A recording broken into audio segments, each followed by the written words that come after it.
Youngest Ashwin Bansal आज अपनी जानलेवा बीमारी के आगे घुटने टेक दिए। अब सवाल ये है, जो 6,000 करोड़ की प्रॉपर्टी वो किसके नाम है?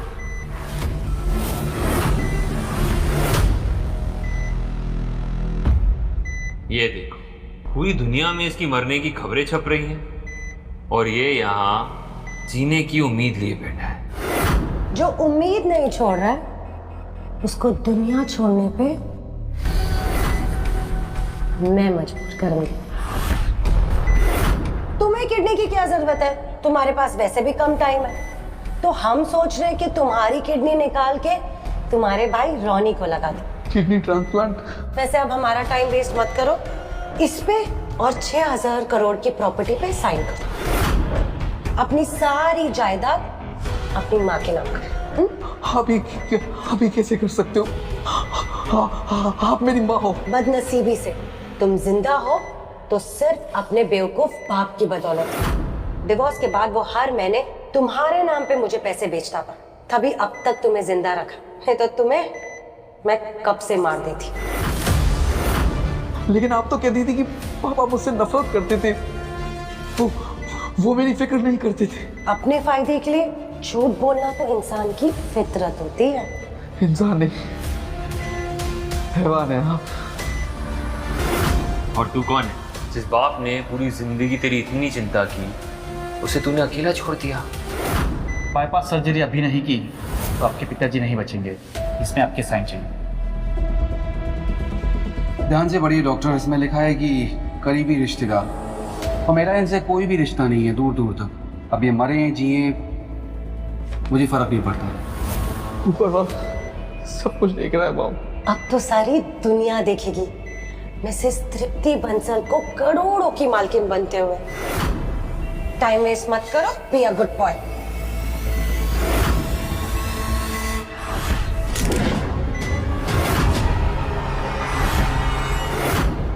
पापा, मैं आपकी माफी का हकदार तो नहीं हूँ।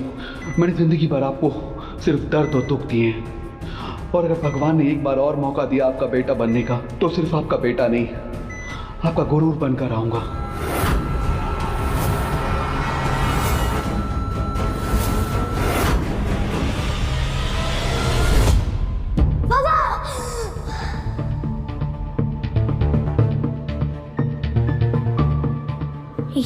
ये मैं यहाँ कैसे आया? वो हॉस्पिटल, मॉम, ये तो मेरे बचपन का घर। 2018? क्या भगवान ने सच में मुझे एक और मौका दिया है? अरे ये तो मेरे बचपन वाला चेहरा है, और ये छोटे हाथ भी। मतलब मैं अपने पास्ट में वापस।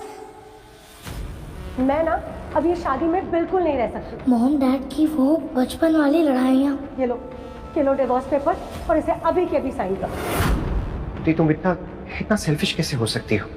आशु का तुम्हारे बिना क्या होगा? आशु को एक माँ की जरूरत है ना। और मुझे चाहिए फ्रीडम, पैसे। लाइफ में ना मैं कुछ बनना चाहती थी, और तुमने मुझे सिर्फ एक माँ बना के रख दिया है। तुम्हें ना तुम्हारी जिंदगी और तुम्हारे बच्चे की जिंदगी मुबारक हो। इसका मतलब भगवान जी ने सच में मुझे सेकंड चांस दे ही दिया। शौर्य, सोच क्या रहे हो? मुझे ना अभी के अभी डिवोर्स चाहिए।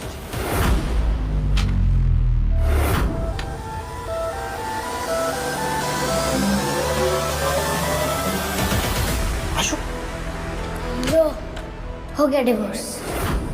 ना पापा को तुम्हारी जरूरत है और ना ही मुझे। आशु, ये क्या किया तुमने? जबरदस्ती का प्यार जानलेवा होता है पापा। आशु, करण अंकल है ना, वो खानदानी रईस है। उनसे मैं जब शादी करूंगी ना, तो मेरे सारे शौक पूरे होंगे। कोई बात नहीं, जाओ, मैं अपने पापा के लिए नई वाइफ और मैं अपने लिए मम्मी नंबर 2 ढूंढ लूंगा, जो तुमसे लाख गुना सुंदर और अच्छी होगी। अब तुम दोनों पाप और बेटे सड़ो इस कूड़ेदान में।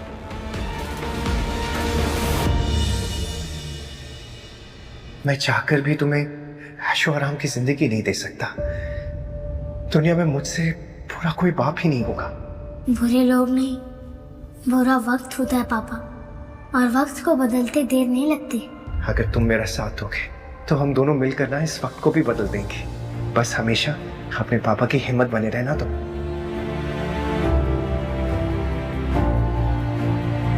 आशु, कल से तुम्हारा स्कूल शुरू होने वाला है ना, तो तुम्हारी नई किताबों और तुम्हारी यूनिफॉर्म के लिए बस इतने ही पैसे हैं पापा के पास। बहुत है पापा। तुम्हें भूख लगी होगी ना, तुम्हारे लिए कुछ खाने के लिए बनाता हूँ। हाँ? इस बार आपको अकेला नहीं छोड़ूंगा पापा।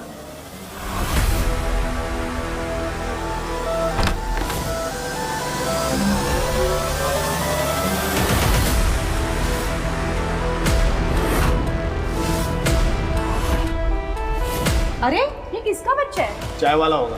क्या छोड़ू, तो कड़क चाय लेके आ। कड़क चाय नहीं, कड़क नोटों का सौदा करने आया। बॉम्बे स्टॉक एक्सचेंज करेगा मेरे पापा का नसीब चेंज।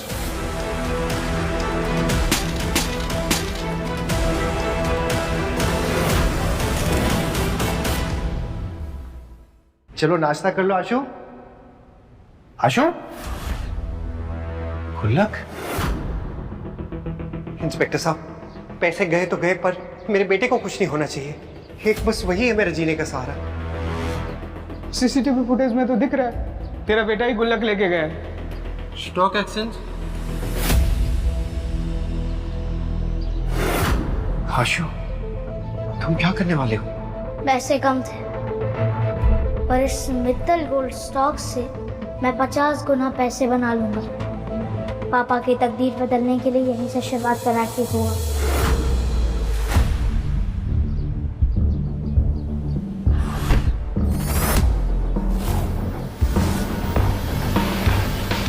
काव्य मैम, आज का स्टॉक मार्केट तो डूब रहा है।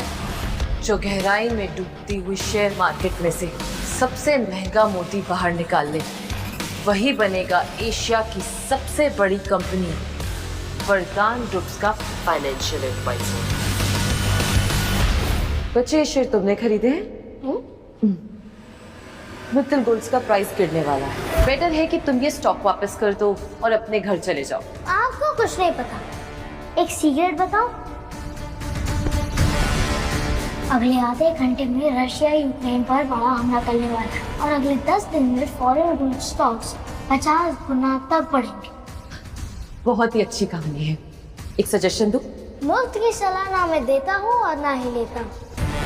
जुबान संभाल कर बच्चे, तुम वरदान ग्रुप की CEO, the financial genius miss Kavya Vardhan से बात कर रहे हो। ये तो काव्या वर्धान है। उनके किसी गलत आदमी से शादी हो गई थी और डिप्रेशन के चलते उन्होंने सुसाइड कर लिया था। बेटा, गोल्ड प्राइस कभी इतने नहीं बढ़ते। इंटरनेशनल अलायंस सब संभाल लेंगे और किसी भी टाइप की कोई जंग नहीं होने वाली है। ये लड़की सुंदर भी है, शरीफ भी है। क्यों ना एक तीर से 2 निशाने लगाऊं? पापा की जिंदगी बन जाएगी और इनकी भी बच जाएगी। हेलो, कहाँ खो गए? तुमसे बात कर रही हूँ मैं। हाँ, एक शर्त लगाएंगी? कैसी शर्त? अगर अगले 20 मिनट में स्टॉक कम हो गया तो मैं कभी अपने पापा के पैसे स्टॉक में नहीं लगाऊंगा और आपसे माफी भी मांग लूंगा।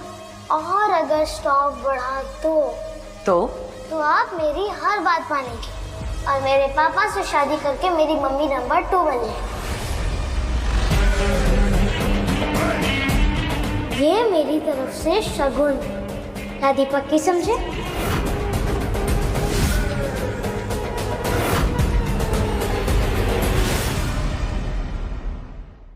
मुझे तुम्हारी शर्त मंजूर है, मगर हाँ, अगर तुम हार गए तो तुम अपने पापा के पैसे कभी वेस्ट नहीं करोगे और यहाँ से सीधा घर चले जाओगे।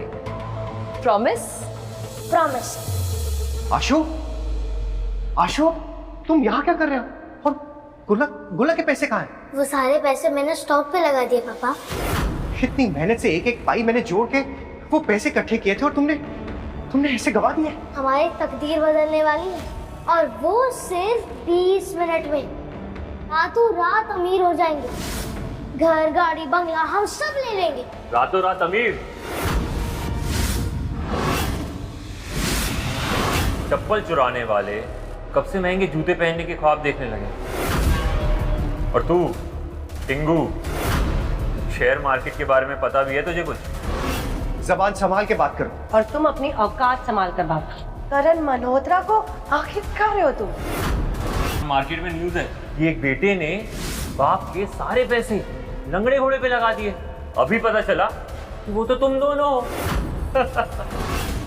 मेंढक होकर आसमान तक छलांग मारना चाहता है।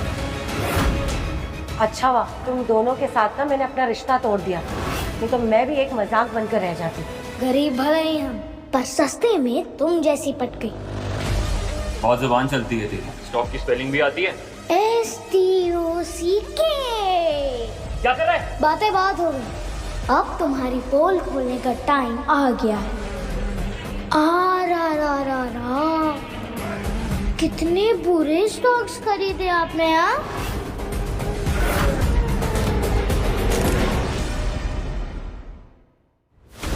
सुने टिंकू, सिर्फ पैसे लगाना शेयर मार्केट नहीं है। घोड़े पे दाव लगाने से ज्यादा इंपॉर्टेंट है उस खेल की समझ होना। असली खेल वही है, समझा? और वो देख, तेरा स्टॉक तो नीचे ही गिरता जा रहा है। और वैसे भी गंदी नाली के कीड़े ना समुंदर के रास्ते नहीं ढूंढते, वो गली के गटर में ही रहते हैं। शौर्य, मेरी मानो ना तो तुम इसे किसी सिग्नल पे बैठा दो और तुम भी आजाद हो जाओ। बस 10 मिनट और। नहीं 5 मिनट और, फिर देखते हैं स्टॉक बढ़ेगा और तुम सब हमारे पैरों में गिर जाओगे। ऐसा तो ठीक है, एक शर्त लगाते हैं। नहीं आशु, कोई शर्त लगाने की जरूरत नहीं। चलो हम यहाँ से चलते हैं। बेटा, तुम्हारे पापा बिल्कुल ठीक कह रहे हैं। स्टॉक को भूल जाओ, पापा के साथ घर जाओ और अपनी पढ़ाई पे ध्यान दो। छोटे पैकेट में बड़ा धमाका हुआ, कुछ ही देर में पता चल जाएगा। आशु चल। रुको पापा, अब तक बेटा सीखता था और बाप सिखाता था, आज से बेटा सिखाएगा और बाप सीखेगा।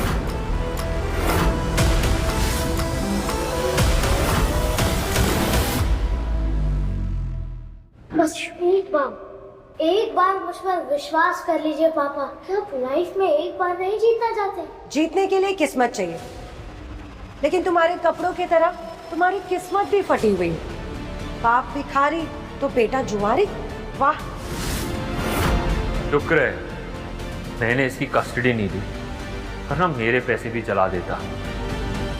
करण, तुम ना जीनियस हो, जो इसका असली रंग तुमने पहले ही देख लिया। और मैं तो हैरान हूँ कि मेरे कोख से ऐसा बच्चा पैदा हुआ। तुम्हारी गलती नहीं है डार्लिंग, इस शौर्य के खून में ही गंदगी है। और एक भिखमंगे का बेटा तो द्वार ही निकलेगा ना। सही है, चुपचाप निकल जाए यहाँ से।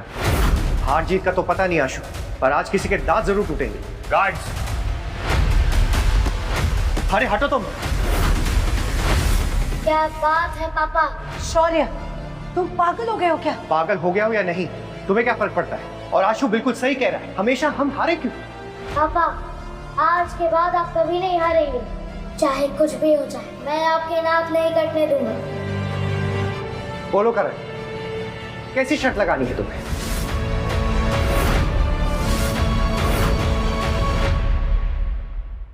अगर अपने आप को शर्मिंदा करना ही है तो कर लो।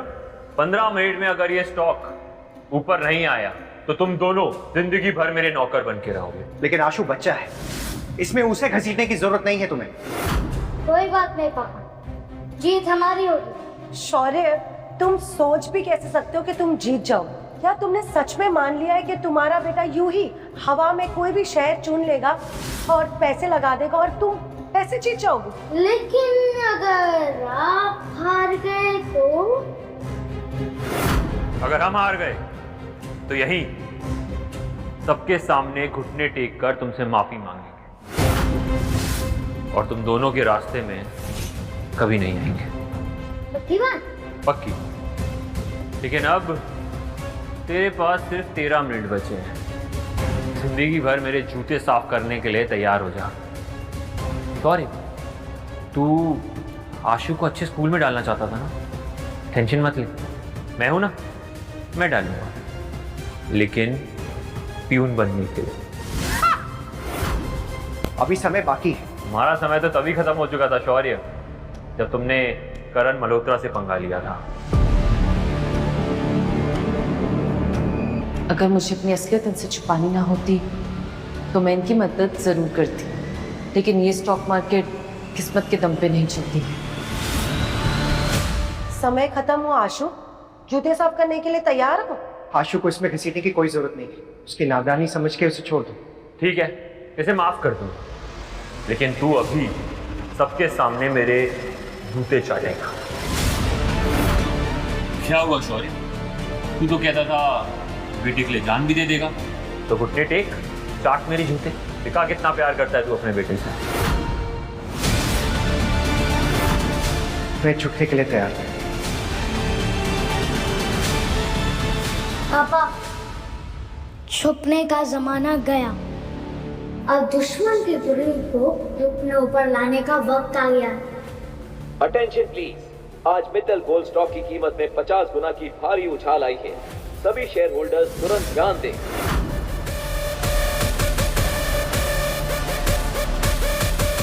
अचानक स्टॉक ऊपर कैसे जा रहा है? इम्पॉसिबल। पापा, आज से आपको किसी के सामने झुकने की जरूरत नहीं है।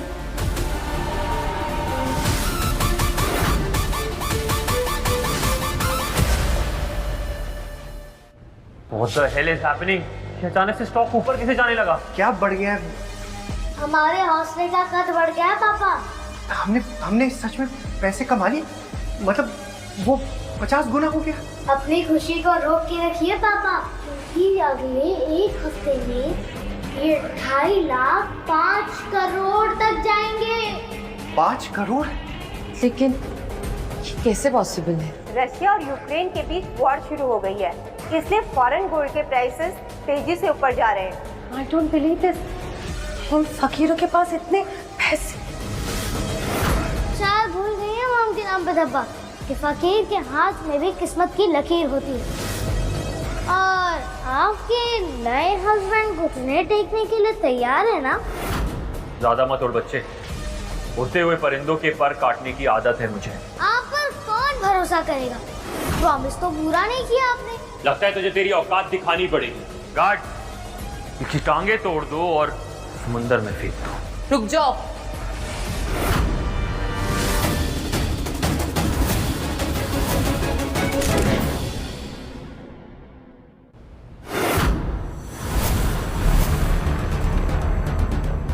हाँ, अरे डेविड भाई, हाँ आप यहाँ कैसे? क्यों, तुमसे परमिशन लेके आना चाहिए था? अरे नहीं नहीं, मैं तो बस यूं ही पूछ रहा था। हाँ, हम बस निकलने ही वाले थे, हम चलते हैं। चलो चलो भाई। अंकल, अभी शर्त पूरी नहीं हुई है। ज्यादा जबान चल रही है तेरी, जबान निकाल लूंगा, समझा? अच्छा हुआ याद दिलाया छोटे उस्ताद, तुम दोनों ने कह ही दिया था कि हारोगे तो घुटने टेकोगे। तो हमसे गलती हो गई, हमें माफ कर दो। तुम्हारी गलती। वैसे तुम दोनों माफी के लायक नहीं हो, लेकिन मेरे पापा कहते हैं माफ करने वाला गलती करने वाले से बड़ा होता है। और आप सब तो मेरे और पापा के सामने इतने छोटे हो। तुझे एक दिन जरूर देख लूंगा टिंगू। चलो।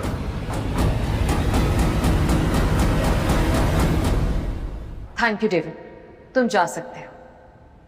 मैंने सुना था कि एक पल में किस्मत बदलती है, और आज देख भी लिया। I am impressed. जी, आपका बहुत बहुत शुक्रिया, आपने हमारी इतनी मदद की। थैंक यू से काम नहीं चलेगा। मैं वरदान ग्रुप्स में आपको फाइनेंशियल एक्सपर्ट की पोजीशन देना चाहती हूँ। कल आपको मेरे साथ इंटरनेशनल फाइनेंशियल समिट में चलना होगा, एक एक्सपर्ट बनके। फाइनेंशियल समिट, यानी उस खजाने की चाबी जिसने पहले जिंदगी में मेरी लाइफ बदल दी थी। इस बार ये खजाने की चाबी आपकी होगी पापा। ये है मिस काव्या वरदान, वरदान ग्रुप की सीईओ। वरदान ग्रुप? पापा, आप इन्हें सिर्फ काव्या बुला सकते हैं, वो भी पूरे हक से। क्या बात कर रहे हो तुम? अब माफ कीजिएगा, ये मजाक करने की आदत है इसे। No issues. Ma'am, Rihan Singhania जाने माने फाइनेंशियल एक्सपर्ट हैं और वो हमारे एडवाइजर बनने को भी तैयार है। हम सिंघानिया के साथ बिजनेस नहीं करेंगे। वो हमारा बिजनेस एंड एसेट्स हड़पना चाहते हैं। उनके साथ बिजनेस करना मतलब शेर के मुंह में हाथ डालना। Not possible. काव्या जी, मुझे ये फाइनेंशियल समिट इसके बारे में कुछ पता नहीं है, और इतनी बड़ी जिम्मेदारी तो मैं नहीं निभा पाऊंगा। Please mister Shaurya, don't be humble. मैंने अभी देखा कि यहाँ पे क्या हुआ, इसलिए प्लीज आप ये सब बहाने मत कीजिए। आप शायद मुझे गलत समझ रही हैं, ये तो बस ऐसे ही तुक्के में बच्चे ने कर दिया। इतना सब कुछ एक छोटा सा बच्चा कैसे सोच सकता है? मुझे पता है कि आप इसका क्रेडिट नहीं लेना चाहते। ये सब आप ही ने किया है। कल जहां फाइनेंशियल समिट में सब लोग अपनी किस्मत के भरोसे बेट लगाएंगे, हम लोग अपनी सोच और एक्सपीरियंस के भरोसे बेट लगाएंगे। देखिए मिस्टर शौर्य, आई अंडरस्टैंड कि आप रेगुलेटरी बोर्ड के सामने नहीं आना चाहते और किसी भी टाइप का एक्सटर्नल रिस्क नहीं लेना चाहते ताकि किसी को पता ना चले, इसलिए आप खुद पैसे नहीं लगाते, किसी से बोल के या फिर किसी से इन्वेस्ट करवाते। बट प्लीज, कल का समिट मेरे लिए बहुत इंपॉर्टेंट है और मुझे आपकी हेल्प की बहुत जरूरत है। पापा आपकी मदद करेंगे, लेकिन शर्त पूरी होने के बाद। आशु, अब ये कौन सी शर्त है? ये है इस हैंडसम बेटे के हैंडसम बाप। बोलो, मेरी मम्मी नंबर 2 बनने के लिए तैयार हो ना आप?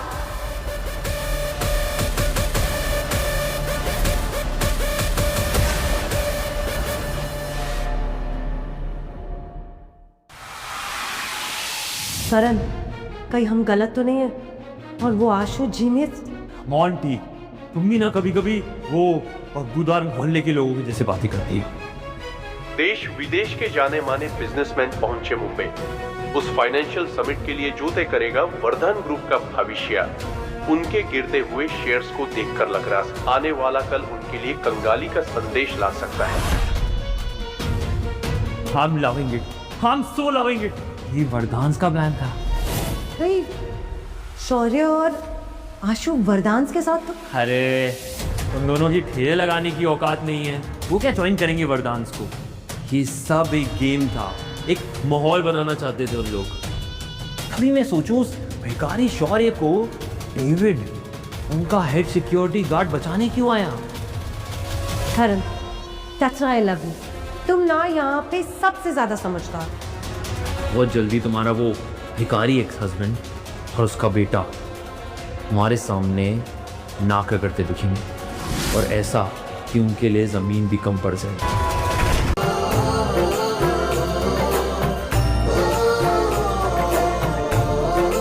आज मेरे पापा की शादी है, आज मेरे पापा की शादी है। आज एक बेटा अपने बाप की शादी करा रहा है। जिसको सबने समझा छोटा पैकेट, वो आज बड़ा धमाका करने जा रहा है।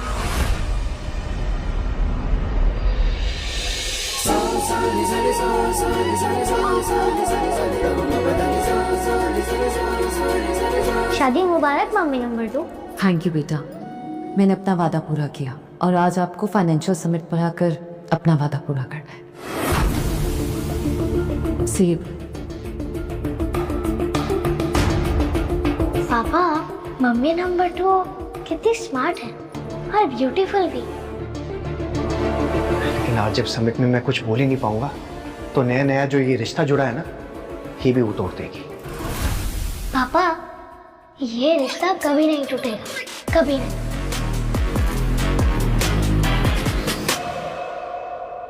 पापा, हाँ? रिक्शा से चलते हैं। क्यों आशु, तुम्हारे पापा की लॉटरी लगी है? बस स्टैंड आगे है, बस में चलते हैं। आओ।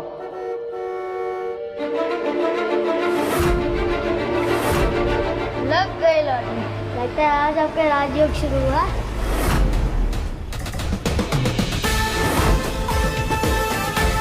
सर, आपको हमारे साथ चलना होगा।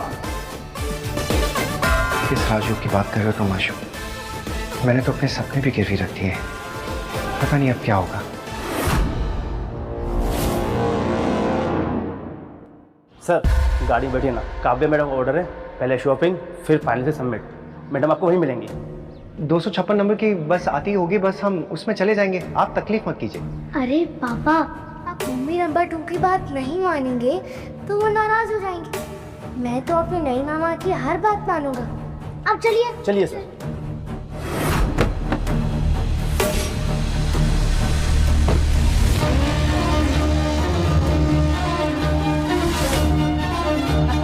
कैसी फीलिंग आ रही है? क्या पोस्टर निकला हीरो जैसी आ रही है ना? हीरो कब जीरो बन जाएगा ना, पता भी नहीं चलेगा आशु। ये लोग यहाँ कहाँ से आ गए? तुम भिखारियों की इतनी हिम्मत कि तुम लोग यहाँ हो। यहाँ आना तुम दोनों को बहुत महंगा पड़ेगा।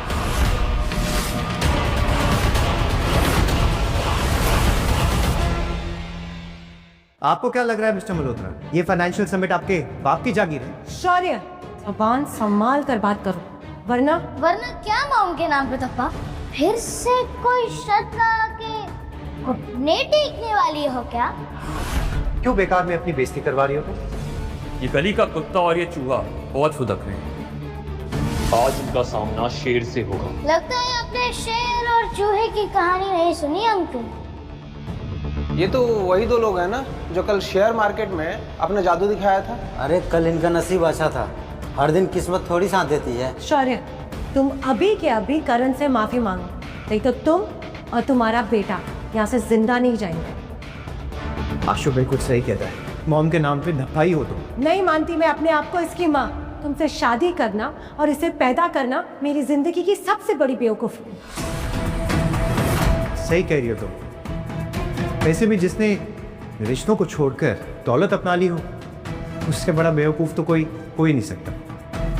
बस बहुत हो गया, अभी मेरे सामने घुटने टेक कर माफी मांग लो, वरना क्या? वरना मैं तुम्हें अपनी हैसियत और तुम्हारी औकात दिखाने पे मजबूर हो जाऊंगा। औकात की बात तुम कर रहे हो जो कल एक छोटी सी शर्त नहीं जीत पाया? शौर्य, वो तो छोटी सी बाजी, बड़ी बाजी तो तब हुई थी जब मैं तेरी नाक के नीचे से तेरी बीवी को निकाल कर।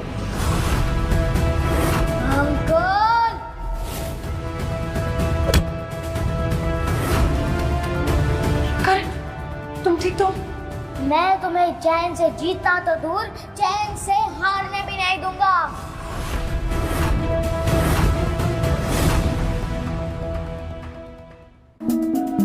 मैम, शौर्य सर और आशु आए।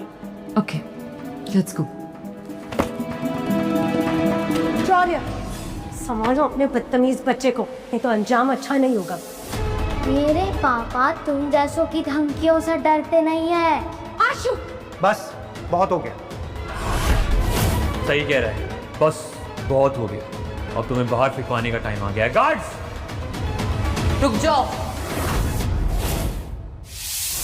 आखिर मैं भी तो देखूं कि किसमें इतनी हिम्मत होगी जो मेरे पति और बच्चे पे हाथ उठाना चाहते हैं।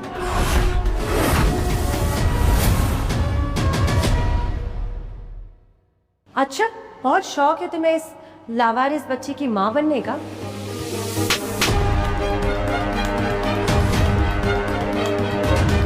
इस थप्पड़ को याद रखना। आज के बाद मेरे बेटे को लावारिस कहना तुम जैसी औरत को बहुत महंगा पड़ेगा।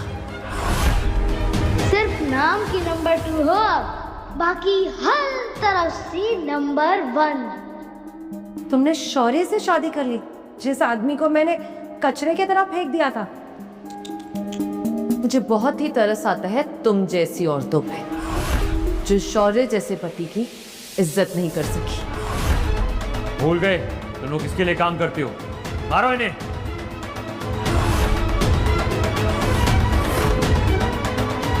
What the hell? अब मैं समझी, तुमने शौर्य से शादी की क्योंकि तुम्हें लगा वो कोई स्टॉक गुरु है, बट तुम्हें ना बहुत जल्दी पता चल जाएगा कि ये आदमी एक अनपढ़ और गंवार है और तुम पता नहीं कहाँ फंस गई हो। पास में शौर्य चाहे जो भी रहा, लेकिन आज के बाद सब उसकी इज्जत करेंगे, क्योंकि वो वरदान ग्रुप्स का दामाद और फाइनेंशियल एडवाइजर है। काव्या वरदान का पति। तुम वरदान फैमिली की बड़ी बेटी हो?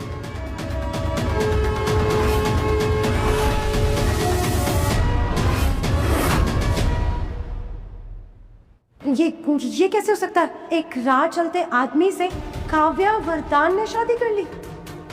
देखो काव्य, मैं समझता हूँ तुमने इससे शादी कर ली। पैरों की जूती को सर पे रखने से वो सर का ताज नहीं पूछा। फिलहाल अपने सर को तो तुम्हें बचाना चाहिए जूतों से, क्योंकि जिसकी बैलेंस शीट खुद ही लाल है, वो शेयर होल्डर्स को प्रॉफिट बनाना क्या सिखाएगा?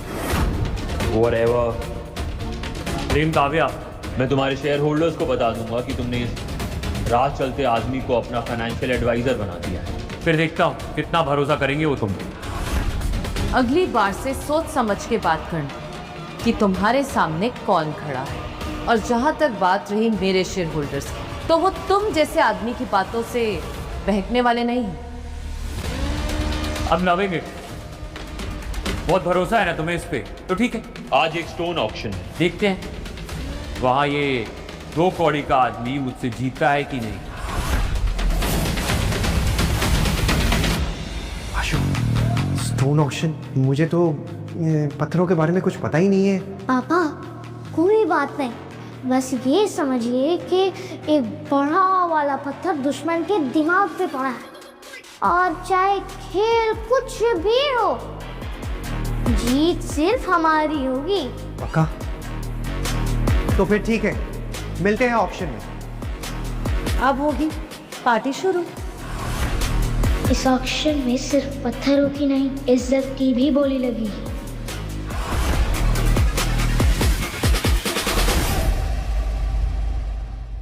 पार्टी अभी शुरू नहीं होगी, पार्टी तो तब शुरू होगी जब पैसे लगे। बोलो, लगाते हैं 10 करोड़ की शर्त? हाँ, मुझे मंजूर है।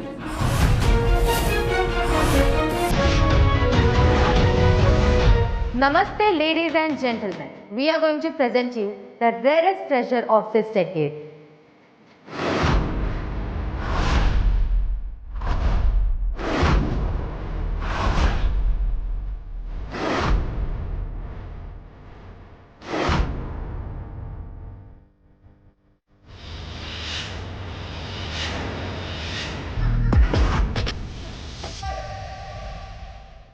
ये सिर्फ पत्थर नहीं बल्कि चाबी है,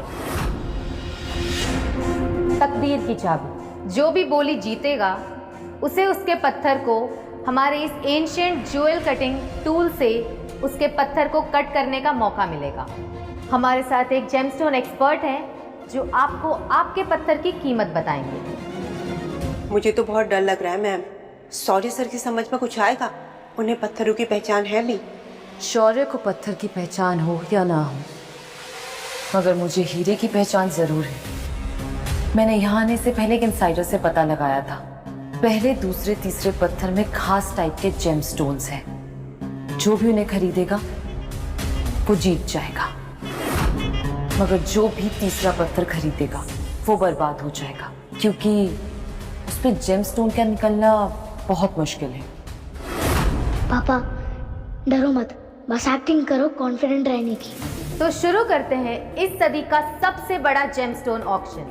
पत्थर नंबर 1 के लिए बिडिंग स्टार्ट होती है।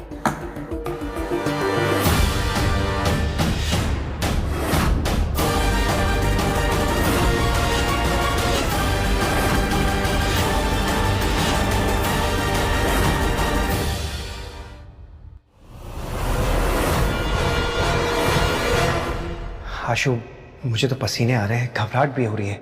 एक काम करते हैं, यहाँ से निकल लेते हैं। अरे पापा, और आप चिंता मत करो, मैं हूं ना। आशु, तुम बहुत जिद्दी हो गए हो। अभी तुम स्कूल में हो, ये सारी जो मनमानी करनी है ना, कॉलेज जाते हुए करना। आपको क्या पता पापा, मैंने अपने कॉलेज के दिनों में इन पत्थरों के बारे में रिसर्च की है। इन्हें पता नहीं कि बहुत जल्द ही ये अमीर बनने वाले हैं। पत्थर नंबर 1 के लिए बिडिंग स्टार्ट होती है 10 लाख से। 80 लाख, 80 लाख 1, 80 लाख 2, 80 लाख 3। पत्थर नंबर 1 सोल्ड।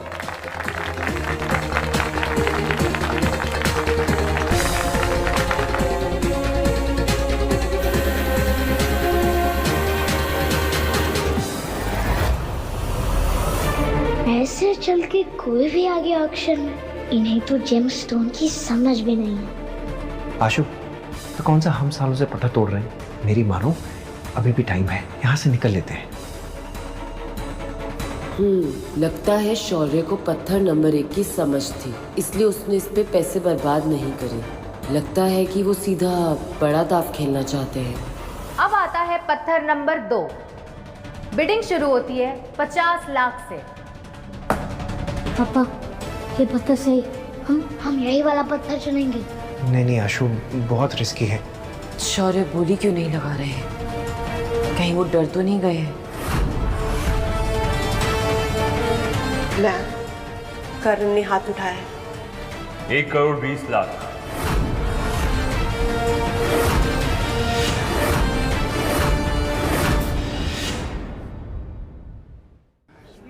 क्या हुआ शौर्य, हाथ नहीं उठाया? ओह, मैं भी ना बिल्कुल भूल गई। तुम जैसे सड़क छाप आदमी को पत्थर की कहां से पहचानोगे? I'm just loving। वैसे तेरी दूसरी बीवी के पास 10 करोड़ चुकाने के लिए है ना, शर्त हारने के बाद। मैंने कहा था ना मैडम, शौर्य सर आज नैया डुबा के रहेंगे। नहीं, ऐसा बिल्कुल भी नहीं है। मोर उसी बादल के सामने नाचता है जो बरसने वाला है। मैं देख रही हूँ कि शौर्य की आंखें तीसरे नंबर पत्थर पे गड़ी हुई हैं। कॉन्ग्रेचुलेशंस, पत्थर नंबर 2 आपका हुआ। इसे कट करके चेक करा लीजिए। रुको, सारे पत्थर लास्ट में एक साथ कट होंगे। इसे बताता हूँ कि आखिर मैं चीज क्या हूँ। पत्थर नंबर 3 के लिए बिडिंग स्टार्ट होती है 1 करोड़ से। पापा ये वाला पत्थर ले लेते, ये हमारे लिए गोल्डन चांस है। नहीं आशु, ये बहुत खतरनाक खेल है, मुझे नहीं खेलना है। 2 करोड़। लगता है करण को जेम्स में नहीं, शौर्य को नीचा दिखाने में इंटरेस्ट है। Stupid man. क्या हुआ शौर्य, कहीं आते समय रास्ते में जुबान तो नहीं गिर गई? बहुत देर से चुप बैठा है।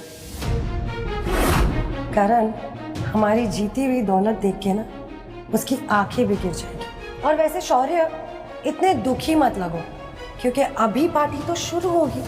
करण मल्होत्रा साहब की बोली 2 करोड़, 2 करोड़ 1, 2 करोड़ 2।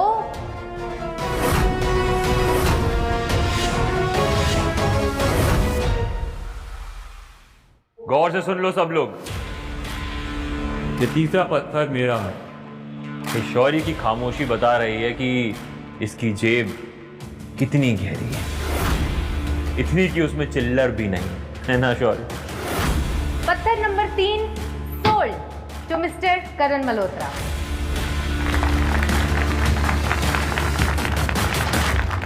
अब ये तो होना ही था, जब शेर दहाड़ता है ना तो भौंकते कुत्तों को चुप होना ही पड़ता है ना?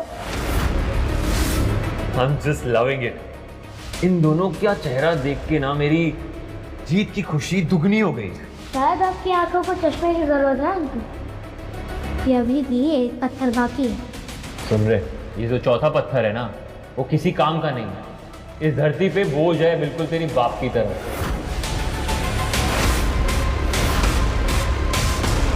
अब देर किस बात की?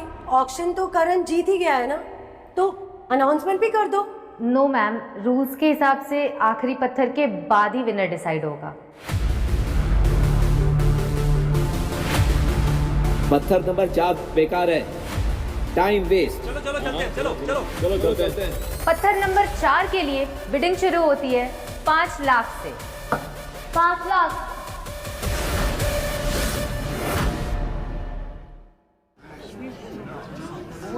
शौर्य ये वाला पत्थर क्यों ले रहा है? आशु, ये क्या बेवकूफी है? ऑलरेडी करण को 10 करोड़ रुपए देने हैं और ऊपर से तुम ये सब कर रहे हो। अरे पापा, बेकार में गरीब बन रहे हैं, हमेशा देने की बात करते रहते हैं। ये तो अमीरों की निशानी है। अभी ये सब मत सोचिए, बस थोड़ा सा भरोसा रखिए मुझ पर। तो आखिर बाप बेटे ने अपना मजाक उड़ाने के लिए सारी तैयारी कर ही ली। हो मॉम के नाम पे धब्बा। मजा तो तब आता जब आप लोग भी बोले लगाते, लेकिन लगता है आप दोनों में हिम्मत नहीं है। ये जो पत्थर है ना, ये बिल्कुल यूजलेस है। इसका मतलब है मैं ऑलरेडी जीत चुका हूँ, समझा? 5 लाख 1, 5 लाख 2, 5 लाख 3। पत्थर नंबर 4 सोल्ड शौर्य बंसल के नाम।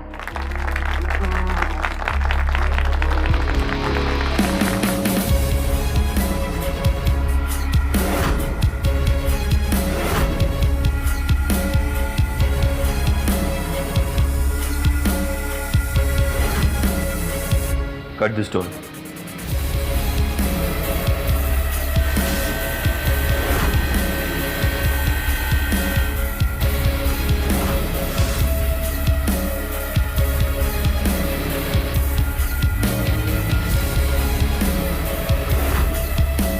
इसे भी काटो।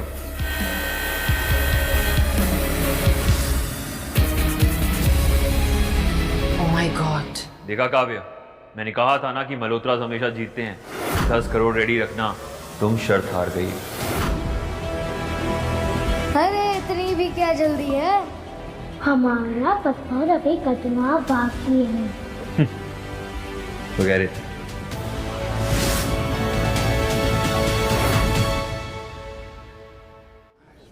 पापा, इन हीरो की तरह आपका भी चमकने का टाइम आ गया। चाहिए स्टेज पर, चाहिए। वरदान इंडस्ट्रीज के फाइनेंशियल एडवाइजर के लिए जोरदार तालियां। और उनकी इज्जत के पकोड़े तलने के लिए जोरदार गालियां। मम्मी नंबर 2 हमें जीतेंगे, पापा पर भरोसा रखो। मैं जानती हूँ बेटा, वैसे तो मैं इतनी जल्दी किसी पे भरोसा करती नहीं हूँ, और अगर भरोसा कर लूँ तो जिंदगी भर वो भरोसा अटूट रहता है। एक मिनट, पत्थर तोड़ने से पहले चलिए देखते हैं कि मिस्टर शौर्य बंसल की किस्मत की लकीरें क्या कहती हैं। अरे अरे, इनके हाथों में तो अमीर की कोई रेखा ही नहीं है।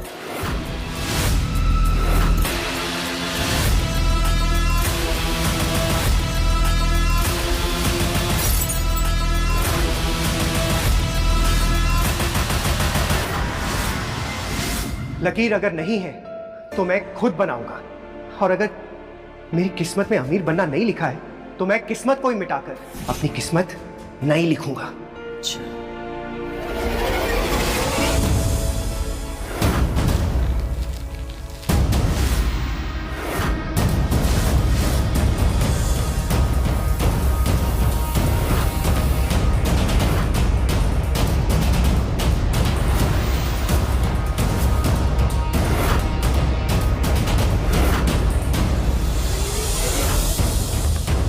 काटो इसे।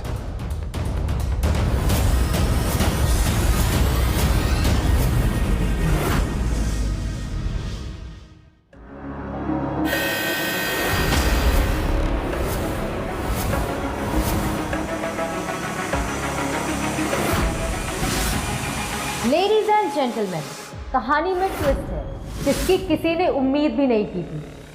और एक और खास बात, ये कोई ऐसा वैसा जेमस्टोन नहीं, दुनिया में सबसे कम पाया जाने वाला टैंजनाइट है।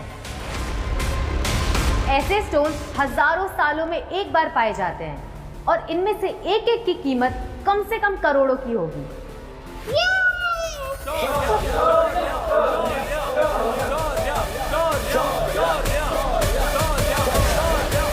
खैर, आज तुमने 10 करोड़ रुपए खो दिए और अपनी 2 पैसे की इज्जत भी। How sad.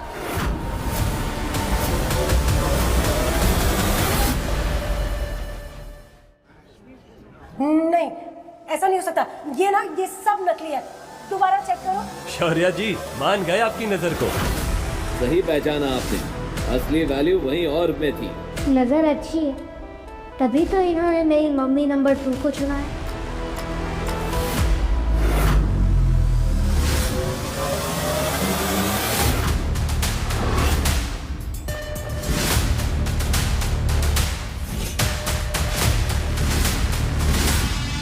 रेहान सिंह भाई, वेलकम सर।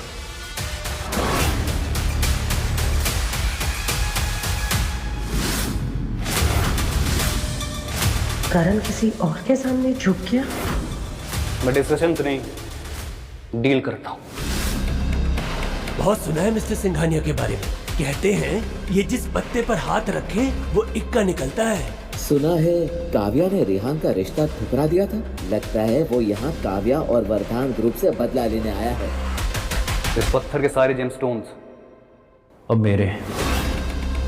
शायद तुम भूल रहे हो कि वरदान के ऑक्शन। बेटर होगा कि तुम यहाँ से चले जाओ।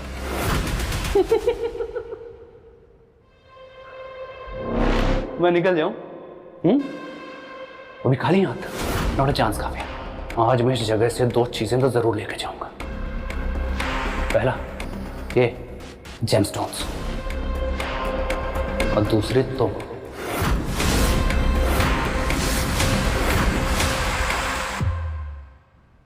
ये जेमस्टोन तुम्हारी नहीं, मेरे पापा के हैं। वो हमने जीते हैं। बेटा सब कुछ ऑक्शन नहीं होता। ये जेमस्टोन जिस माइन का है उसे सिंघानिया फैमिली ने खरीद लिया है। अब ये हमारी प्रॉपर्टी है, तो उसको ऑक्शन करना हमारी परमिशन के बिना अब इलीगल है। सर हमारे पास ऑफिशियल परमिशन पेपर है, ये देखिए। रियली?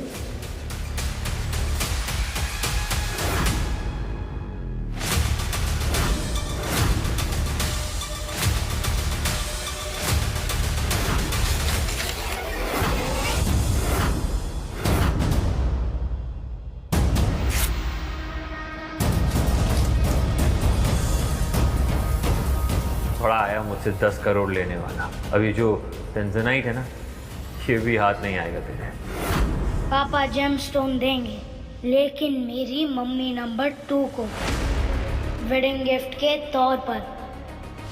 बेटा अपने पापा का चेहरा ने एक बार अच्छे से देख लिया आखिरी बार, तो कुछ पल के बाद वो सिर्फ एक याद बनकर रह जाएंगे।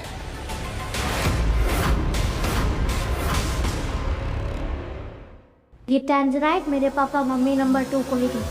तुम सच में टेंजनाइट मुझे देने वाली थी? वाह क्या मजा आ गया यार। मतलब तुमने इस आदमी के लिए मेरा रिश्ता टुकराया था। होके गया तुम्हें काव्या? कर क्या रही हो तुम? हाँ, इस आदमी के लिए मैंने तुम्हारा रिश्ता ठुकराया था, क्योंकि ये अपनी किस्मत खुद बनाना चाहता है, तुम्हारी तरह नहीं जो अपने बाप के नाम पे उछलता है।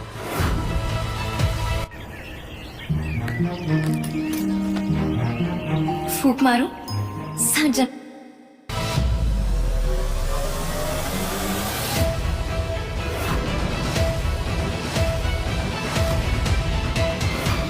काव्या, इन्हें वो टांजनाइट जो भी है वो दे दो ना, ताकि ये मामला यहीं का यहीं खत्म हो जाएगा। नहीं शौर्य, वो गिफ्ट मेरे पति ने मुझे पहली बार दिया है, और उस गिफ्ट के लिए मैं पूरी दुनिया से लड़ सकती हूँ। इतनी आसानी से नहीं मानना तुझे। अगर शेयर होल्डर्स की मीटिंग है ना, मैं भी देखता हूँ इस डरपोक को तुम कैसे सबके सामने इंट्रोड्यूस करती हो। बस कुछ दिन के अंदर तुम्हें रोड पे ना ले आया तो मेरा नाम रेहान सिंघानिया नहीं। I see you there.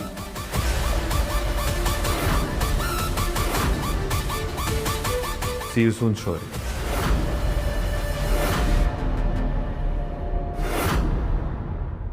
आशु, अरे आप कहाँ जा रहे हैं? मैं आपको छोड़ देती हूँ। अरे नहीं, हम लोग चले जाएंगे। अरे मम्मी नंबर 2, मुझे तो बहुत डर लग रहा है। अगर वो अंकल आ गए तो क्या हम आज रात आपके घर रुक सकते हैं प्लीज? हाँ बेटा, बिल्कुल।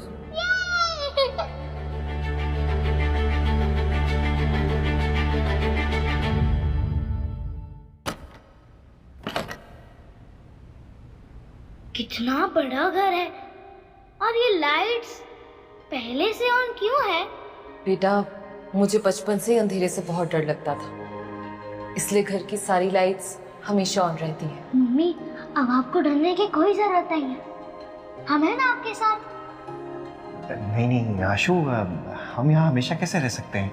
माना कि इन्हें बड़ा घर नहीं दे सकते रहने के लिए, लेकिन इसका मतलब ये थोड़ी ना है कि मैडम जी के घर पे हम ही रहने आ जाएं। मुझे आप दोनों के यहाँ रहने से कोई प्रॉब्लम नहीं है, और हाँ अब हम दोनों की शादी हो गई है तो प्लीज़ आप मैडम जी कहना बंद करेंगे। अच्छा मैं फ्रेश होके आती हूँ, आप लोग थोड़ा कंफर्टेबल हो जाइए। आओ बैठते हैं। अरे पापा, आप ही नहीं समझते, मम्मी नंबर 2 सिग्नल दे रही है, मुझे कुछ करना पड़ेगा।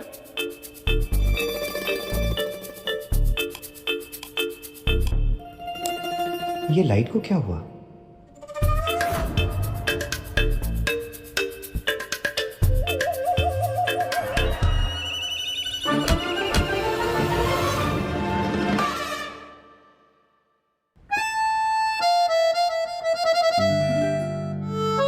आई एम सो सॉरी, गलती से हो गया। सुखी, लेकिन आप लोग ऐसा कर क्या रहे थे जो कि इन्हें चोट लग गई? मुझे नींद आ रही है, मैं सोने जा रहा हूँ। Good night.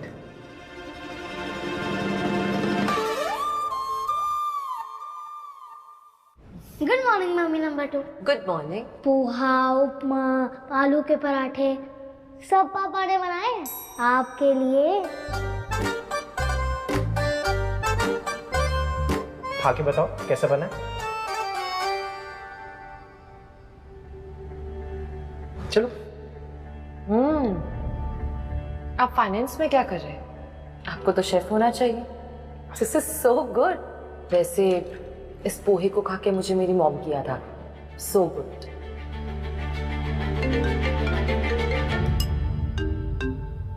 हेलो मैम, जल्दी ऑफिस आ जाइए। देशमुख जी ने हमें रॉ मटेरियल देना बंद कर दिया है। सारे कस्टमर्स हमारा प्रोडक्ट लेने से मना कर रहे हैं, जिसकी वजह से हमारे स्टॉक की वैल्यू गिर रही है। व्हाट?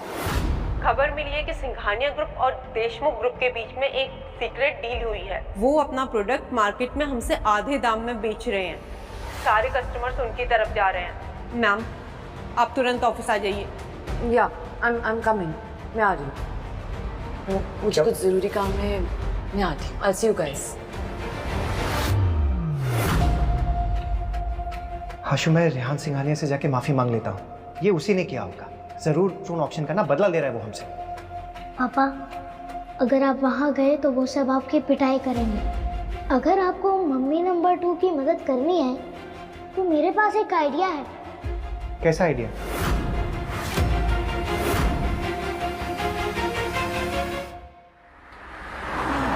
आशु, यहाँ ऐसा क्या है जिससे काव्या मैडम की मदद हो जाएगी? अरे पापा, आप बस मुझे ऊपर चढ़ाइए ना। ऊपर? लड़का भी ना। इधर आओ। आशु, आशु संभल के। पापा, आप भी आ जाओ। आशु, मैं तुमसे कह रहा हूँ, ये चोरी करके हम काव्या मैडम की मदद नहीं करेंगे। बहुत सोचते, आप ऊपर आओ ना। अच्छा ठीक है, तुम संभल के रहो। हाँ, मैं आ रहा हूँ ऊपर।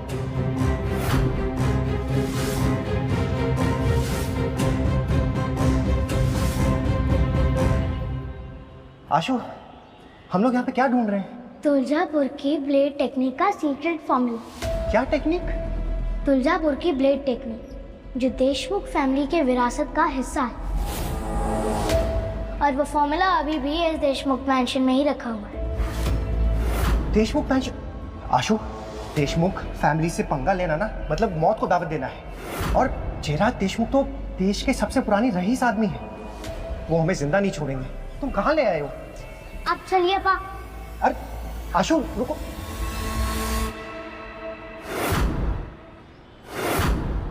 रुको, चलो अंदर।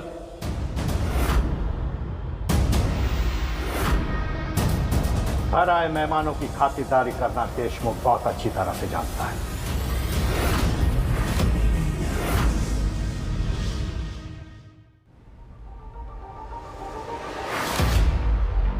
गलत घर में चोरी की, वो भी एक बच्चे के साथ मिलके। शर्म नहीं आती तुम्हें? इतनी छोटी सी उम्र से अपनी तरह चोर बनाने की तैयारी कर रहा है। नहीं सेठ जी, हमसे बहुत बड़ी भूल हो गई है। तुम दोनों की सारी बातें सुनी मैंने। तुलजापुर ब्लेड के बारे में क्या जानते हो? सब कुछ। चुप रहो तुम। सेठ जी, मैंने कहा ना, हमसे बहुत बड़ी गलती हो गई है। दोबारा हम लोग यहाँ पे आपको दिखाई भी नहीं देंगे। आप प्लीज हमें जाने दीजिए। जयराज के दरबार में वफादारी का इनाम और धोखे की सजा जरूर मिलती है। सेठ जी, मेरा बेटा मेरे साथ है। इसे हमारी नादानी समझकर आप जाने दीजिए प्लीज। दादू, आप कहें तो पुलिस को फोन करूं? नहीं, फैसला और सजा दोनों जयराज खुद देगा। इनकी हड्डियां तोड़ के हमारे भूखे कुत्तों के सामने फेंक दो।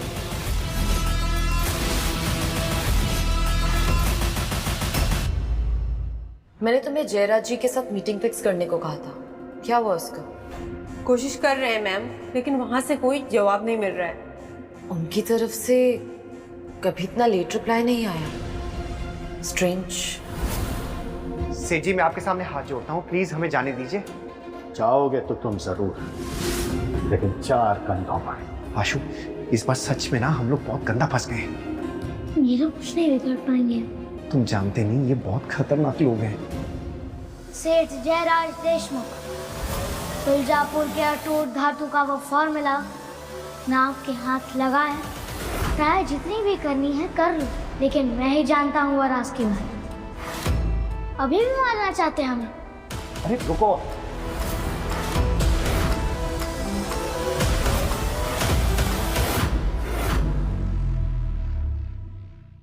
कहाँ सुना तुमने तुलजापुर के अटूट धातु के बारे में? चाहे जहाँ भी सुना, लेकिन मुझे ये पता है कि आपने पूरी जिंदगी उस धातु को ढूंढने में लगा दी। दादू, आप कहाँ इस बच्चे की बातों को सीरियसली ले रहे हैं? नहीं छाया, उस तकनीक के बारे में मेरे जीवन काल में बाप दादा नहीं ढूंढ पाए, लेकिन ये बच्चा, कौन हो तुम और तुम्हें उस तकनीक का राज कैसे पता है? आप आम खाइए ना, गुठलियाँ क्यों गिन रहे हैं? बताइए, आपको वो फॉर्मूला चाहिए या नहीं? कहाँ है वो धातु, बताओ।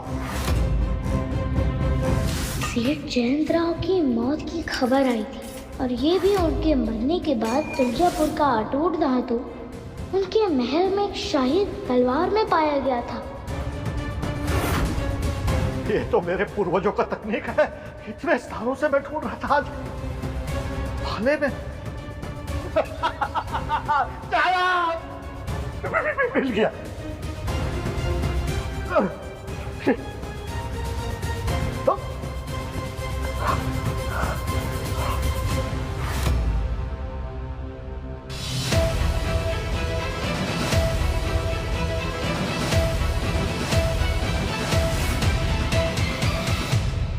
मैं आपको वो धातु दे सकता हूँ दादू, लेकिन आपको हमारा एक काम करना होगा। बताओ, 2 धातु मुझे। दादू, ये टाइम वेस्ट कर रहा है और कुछ नहीं। नहीं छाया, अगर देशमुख परिवार की विरासत वापस लाने में 1% भी चांस है ना, तो मैं ये चांस इस बच्चे को देना चाहूंगा।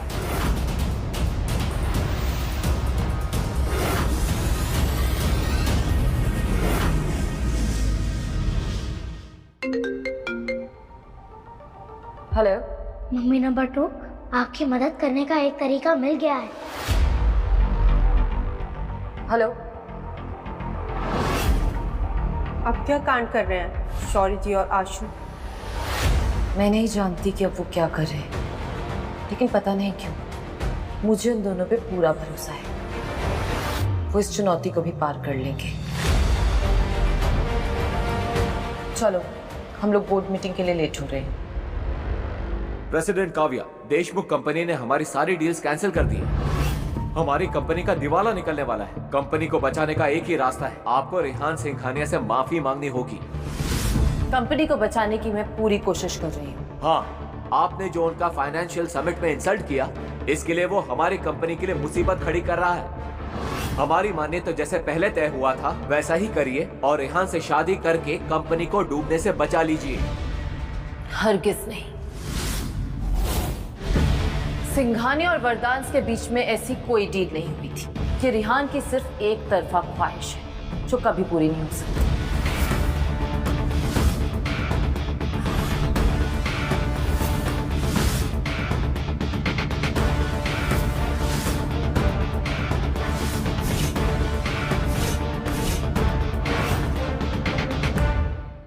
हमारी बोर्ड मीटिंग चल रही है, तुम्हारी हिम्मत कैसे हुई हमारी बोर्ड मीटिंग में आने की? Get out! मौका खुद चलकर तुम्हारे पास आया है और तुम उसी को तेवर दिखा रही हो यार। आखिर तुम चाहते क्या हो? हाँ, मैं तुम्हें चाहता, बस ये रिश्ता मेरी मर्जी से चलेगा। पहले तुम मेरी बीवी बनोगी, फिर तुम मेरी सेवा करोगी, क्योंकि जो पति होता है ना, वो परमेश्वर होता है। मैं और सिर्फ मैं तुम्हारा परमेश्वर। पता है तुम्हें, अब तुम अपनी हदें पार कर रहे हो। काव्या जी, अगर कंपनी डूब गई तो हमारे बच्चे सड़क पर आ जाएंगे। ओ, मिस्टर जयराज जी का फोन आ रहा है।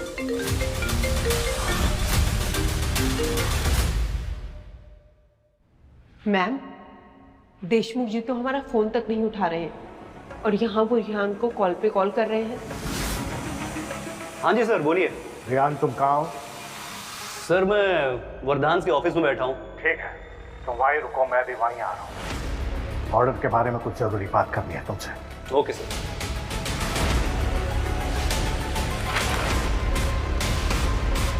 सुना तुमने? अच्छा जयराज खुद तुम्हारे ऑफिस में आ रहे हैं इन पेपर्स को साइन कर, और तुम्हें ये बता कि वो आज के बाद तुम्हारे साथ कोई भी डील नहीं करेगी। लेकिन तुम अपनी कंपनी को ना अभी भी बचा सकती हो, बस तुमको अपना ईगो साइड में रख के उससे माफी मांगनी होगी। वरदांस ना ही कभी किसी के सामने झुके हैं और ना ही कभी किसी के सामने झुकेंगे। ठीक, तुम्हें माफी नहीं मांगनी ना, मत मांगो। और तुम्हें अपनी कंपनी को बचाना है ना, तो उसके लिए तुम्हें मिस्टर जयराज के आने से पहले सीईओ की पोजीशन से भी कभी रिजाइन करना होगा।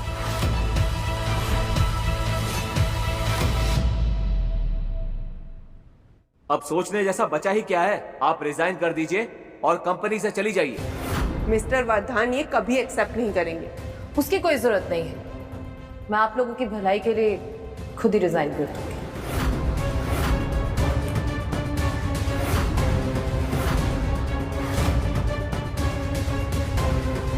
काव्या रुक जाओ,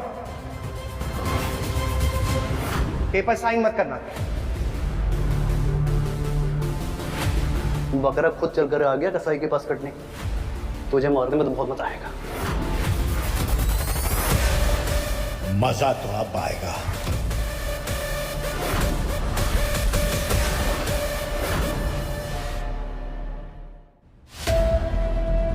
सर अच्छा किया आपने आप आ गए। काव्या के सामने आपसे डील साइन करने का सपना मेरा पूरा हो जाएगा। ये तुमसे डील करने नहीं आए हैं, ये मेरे और पापा के कहने पर आए हैं। बेटा मुंह बंद रख। ये सही कह रहा है। मैंने फैसला ले लिया है कि अब मैं रॉ मटेरियल वापस वरदान फैमिली को दूंगा, और वो भी डबल।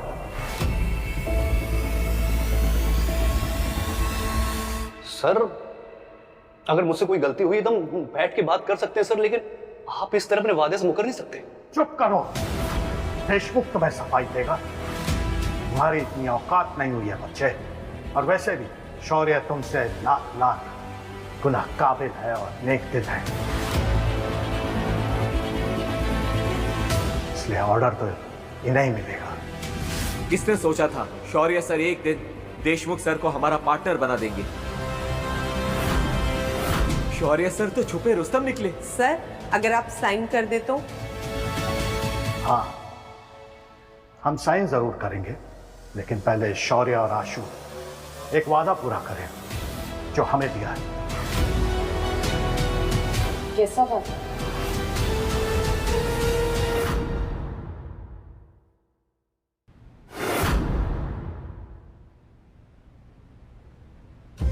मैं आप सबको बता दूं कि मेरे दादू इस डील के लिए इसलिए रेडी हुए हैं क्योंकि इन दोनों ने वादा किया है कि वो हजारों साल से खोई हुई तुलजापुर की अटूट धातु को बनाने की सीक्रेट टेक्निक हमें ढूंढ कर देंगे। क्या सोचकर तुम दोनों ने वादा किया था? हाँ? पुराने जमाने में तुलजापुर के लोहार समाज ने माँ देवी तुलजापुर की पूजा की, उसके बाद हथियार बनाने की कला सीखी, और फिर वो तकनीक कला उन्होंने दुनिया से छुपा दी। और जब से मैंने होश संभाला है, मैंने अपना पूरा जीवन उस गुप्त विद्या को ढूंढने में निकाल दिया।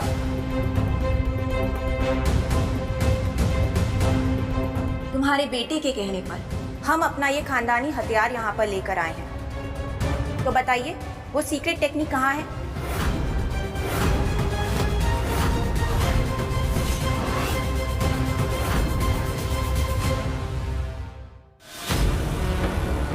आशु, ये कोई मजाक नहीं है।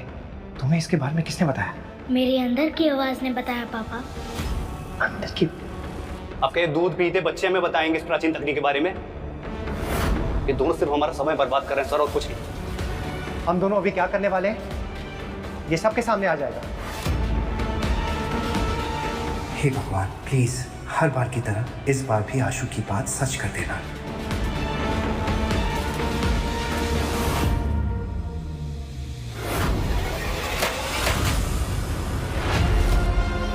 ये क्या किया तुमने? मैं तुम्हें जिंदा नहीं छोड़ूंगा।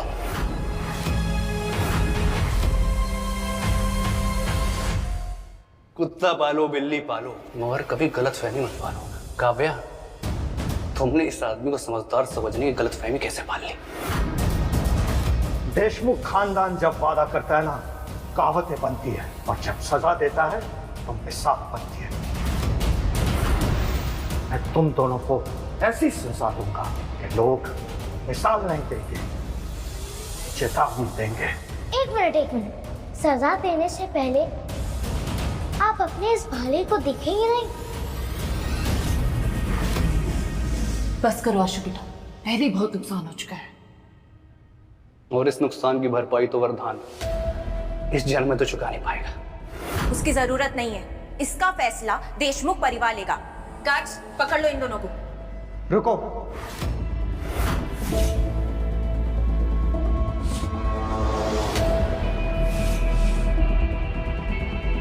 लीजिए सेठ जी।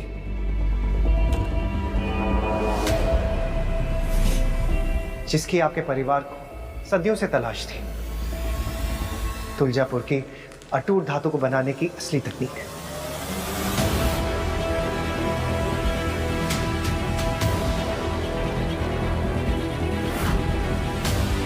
ये तो सचमुच हमारे पूर्वजों की तकनीक है।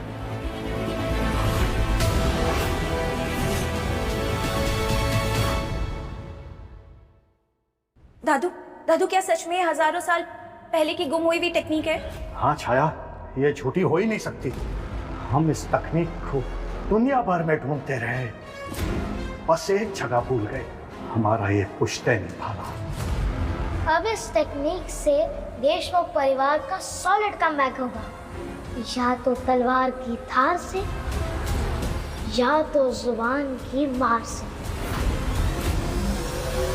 ये सब कैसे हो सकता है? पिछली जिंदगी में मिस्टर देशमुख ने अपनी सारी उम्र अपनी दौलत गंवा दी थी सिर्फ तुलजापुर की खोई हुई प्राचीन तकनीक को ढूंढने में। आज तुमने देशमुख पे बहुत बड़ा उपकार किया है। नहीं नहीं सेठ जी, हमने तो बस आपकी अमानत आपको वापस लौटाई है।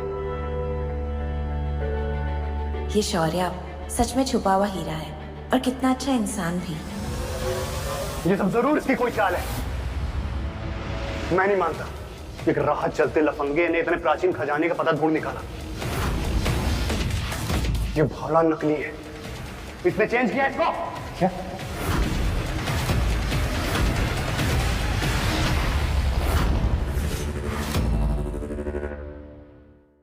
तुम होते कौन हो सही या गलत का फैसला करने वाले? हाँ रेहान, रेहान रुक जाओ, ये एकदम सही कह रही हैं। ये भाला ना हमेशा स्ट्रिक्ट सिक्योरिटी में रहता है, इसको बदलना तो दूर, इसे कोई छू भी नहीं सकता। प्लीज ये बंदूक नीचे करो। देखा, देशमुख परिवार की बेटी को किसी पे शक नहीं। दफा हो जाओ यहाँ से। ठीक, चला जाता, मगर आज तेरी जान लेकर जाऊंगा मैं।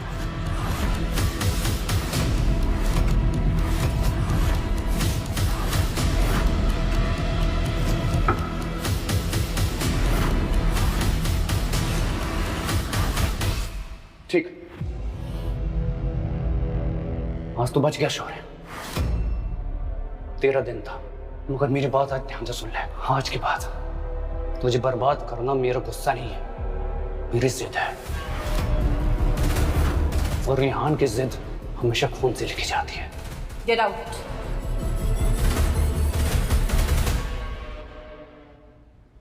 आप ठीक था? फाइन। काव्या, तुम्हारे पति और बेटा हमें पसंद आए। खूब सोची समझी चॉइस है तुम्हारी। आप मेरी तारीफ कर रहे हैं या इनकी? सच कहूं, अगर तुमने इनसे शादी नहीं की होती तो मैं अपनी पोती की शादी इनसे करवा देता। सेठ जी, आप मुझे शर्मिंदा कर रहे हैं। तारीफ की आदत डाल लो शौर्य। कुछ ही दिनों में काव्या के दादाजी का 70वां बर्थडे है और हम वहां जरूर आएंगे बधाई देने। अच्छी जरूर। पर एक बात तो मैं समझ गई, चाहे मेरे पति को पसंद हो या ना हो, तारीफ के काबिल तो है।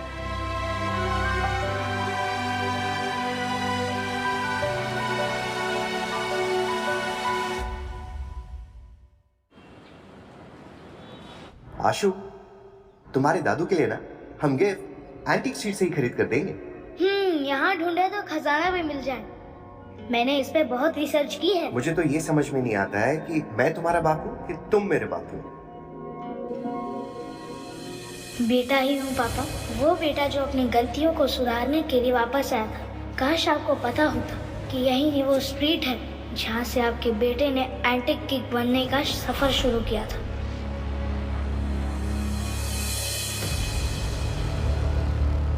पापा यहाँ कुछ नहीं है, वहाँ चलते हैं, चलिए।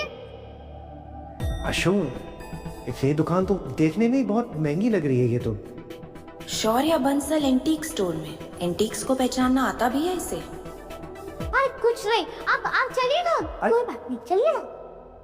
रुक जाओ। शौर्य, तुम यहाँ? तुम्हें एंटिक्स का ए भी पता है? जो तुम यहाँ आ गए एंटिक स्ट्रीट की सबसे फेमस शॉप पर, दरबार कलेक्टिबल्स। पराये लोगों के सवालों का जवाब देना मैं जरूरी नहीं समझता।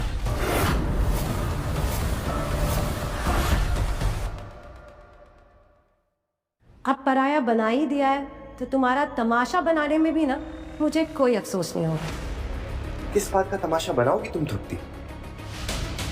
ये बाजार तो सबके लिए खुला है, यहाँ तो कोई भी आके एंटीक्स खरीद सकता है। शौर्य, मैं तुम्हें बहुत अच्छे से जानती हूँ, तुम्हारी अकल भी और तुम्हारी औकात भी, और दोनों ही एंटिक्स के तो बिल्कुल लायक नहीं। और तुम्हें पता, तुम अपने हद से बाहर जा रहे हो। क्या ये औरत शौर्य की पहली बीवी है? ये पता है कि बात की वो उनके नाम पे थप्पा। जब अकल ठिकाने नहीं थी तो तुम्हें चुना, और अब मेरे पापा समझदार हो गए हैं तो तुम्हें छोड़कर मम्मी नंबर 2 को चुना, जो वर्ल्ड की बेस्ट मम्मी है।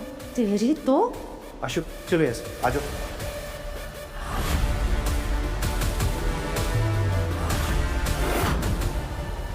बहुत सारी चीजें हैं यहाँ, है ना? ये नहीं। है? आ जाओ, ये तो देखते। हेलो जी, आप कोई खास चीज ढूंढ रहे हैं?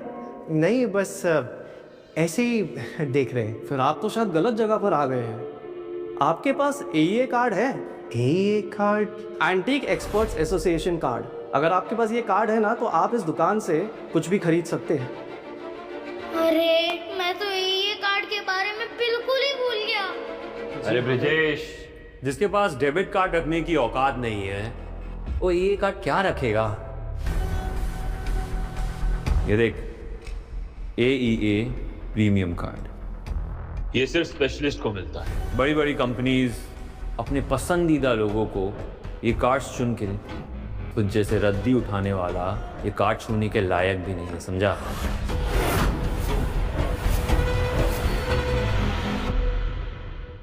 अरे भाई लोग, ये क्या मचमुच लगा के रखा हुआ है यहाँ पर? हाँ पापा, हम लोग से बात करके अपना टाइम वेस्ट क्यों करें? हम अपना गिफ्ट ढूंढते हैं, चलिए।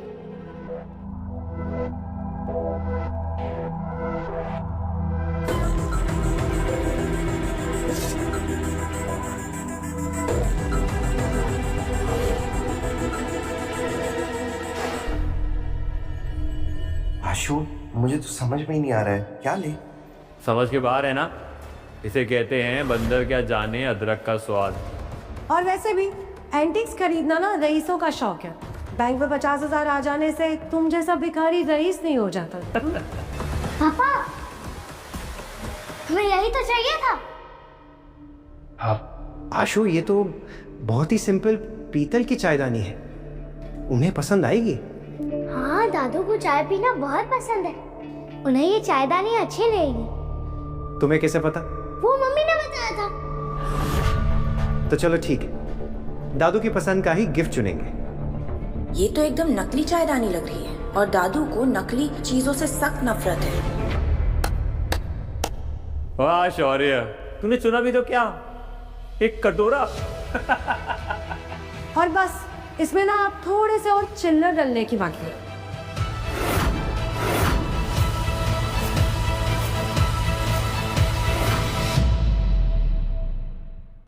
शौर्य मेरे दोस्त, तू कितनी भी कोशिश कर ले, 4 लोगों के सामने ना तेरी औकात बाहर आ ही जाती है। मीना करण बेचारा समझ गया है कि बिजनेस करना इसकी बस की बात नहीं, इसीलिए तो बस स्टैंड पे चाय बेचने की तैयारी कर रहा है और सामान कलेक्ट कर रहा है। वैसे तो ये सही तो बोल रही है, कबाड़ का सामान है, आपको चाहिए तो ये सामान आप ले लीजिए, पर 700 रुपये दे दीजिए। हाँ विजेश, 700 रुपये भी तो बहुत ज़्यादा है ना इसके लिए। तुझे पता है सॉरी, 700,000 की टिप तो हम लोग वेटरों को दे देते हैं। दूँ क्या तुझे? शौर्य, तुम जहाँ खड़े होते हो ना, बदनामी वहाँ आ ही जाती है। ये तो हमेशा पकते रहेंगे।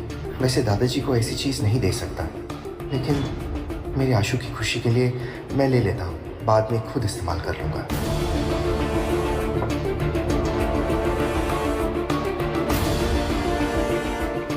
ये लीजिए 700 रुपये। शॉपकीपर अंकल, आप बस इस चायदानी पर गर्म पानी डाल दीजिए। गर्म पानी क्यों? वो हमें कुछ चेक करना। आशु, अब ये क्या नया ड्रामा है? अब इस ड्रामे का मजा लो ना पापा। हाँ? और अंकल आप गर्म पानी डालो, लेकिन अंदर नहीं, ऊपर। डाल दीजिए ना प्लीज।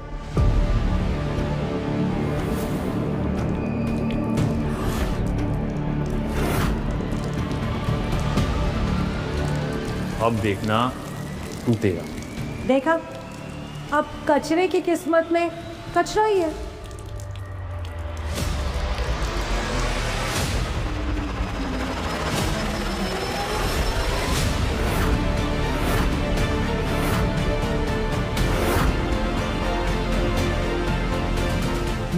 ये तो सूर्यमणि से बनी हुई चायदानी है। मैंने ना पुरानी किताबों में पढ़ा था, ये तो द्वापर युग कारीगरों की बनाई हुई अमीर निशानी है।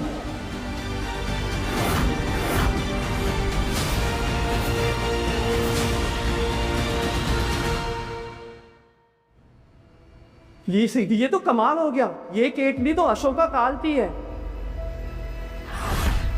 नहीं, ये कैसे हो सकता है? अरे तुम भी ना, पता है ना, इस विजेश को तुक्के मारने की आदत है। ये तुक्का नहीं था, मुझे अशोक सम्राट की कहानी खुद पापा ने सुनाई थी। मैंने? और ये शाही चायदानी अशोक सम्राट से मुगलों तक चुराई जा चुकी है। और आपको देखकर दुख हो रहा है अंकल कि आज ये चायदानी हमारे हाथ में है। आशु, मैंने ये कहानी तुम्हें कब सुनाई? इतना तो मुझे भी नहीं पता था। एंटीक सी परख कोई आप ही से सीखे शौर्य भाई। शौर्य ना सिर्फ इंटेलिजेंट बल्कि काबिल और हम्बल भी है। ये करोड़ों की चीज आपको 700 रुपए में मिल गई। रुको, ये चायदानी ये नहीं ले जा सकता क्योंकि इसके पास AEA कार्ड नहीं है।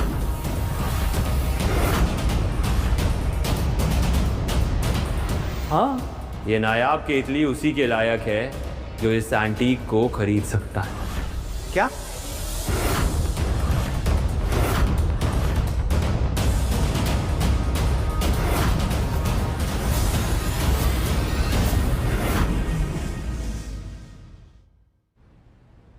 मेरे बेटे की ढूंढी हुई केतली तुम हमसे नहीं छीन सकते करण। तेरी बीवी भी तो छीनी थी तुझसे, तब तो नहीं इतना खुदगा तू। और वैसे भी जो बिना काट के इस मार्केट में आने की जरूरत करता है ना, उसके साथ यही सुलूक होना चाहिए। अगर ये बात है तो एक बात आज मैं भी ठान लेता हूँ, ये केतली ना मैं अपने साथ लेकर ही जाऊंगा। अरे पर बिना काट के मैं ये केतली कैसे दे सकता हूँ? सुना ना शौर्य, अब ना अमीर होने के ख्वाब अपने दिल से ना पूरी तरीके से निकाल, समझे? और सुन, अपने 700 रुपए ले और यहाँ से निकल, क्योंकि ये एंटीक खरीदने की औकात तेरी तो नहीं।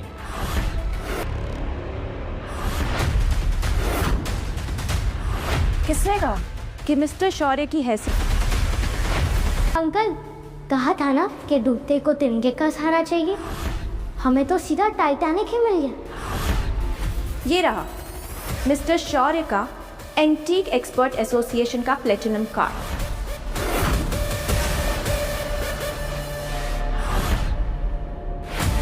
शौर्य का कार्ड, वो भी एलीट कार्ड। ये कब बन गया? तुम्हारे बेकार से सवाल का जवाब देना मैं ज़रूरी नहीं समझती। Antique expert association elite members होंगे। मिस्टर शौर्य को एंटीक एक्सपर्ट कहना तुम्हारी औकात के बाहर है और उन्हें नकली कहना तुम्हारी हिम्मत के बाहर। ऐसे इस दुनिया में सिर्फ 10 एलीट मेंबर्स हैं। ये कार्ड नकली है, मैं नहीं मानता। एक सेकेंड, तुम क्या कहना चाहते हो? मैं फ्रॉड करने आई हूँ यहाँ पे? यस। जानते भी हो, देशमुख परिवार के ऊपर उंगली उठने से पहले उंगली टूट जाया करती है।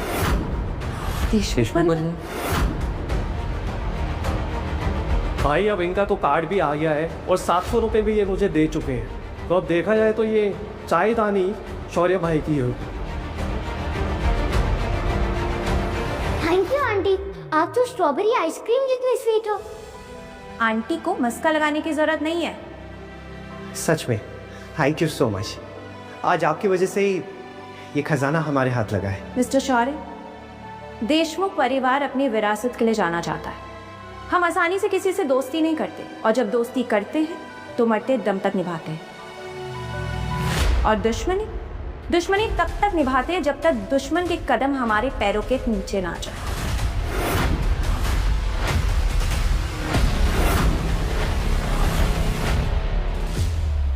अरे मैडम जी, इन्होंने तो ऐसी एक नायाब चीज ढूंढ निकाली है।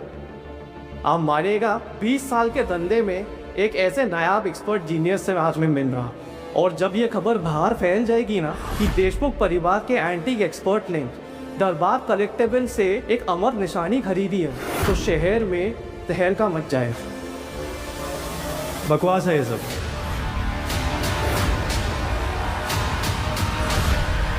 किसने कहा देशमुख परिवार के पास सबसे बेहतरीन एंटीक एक्सपर्ट्स हैं?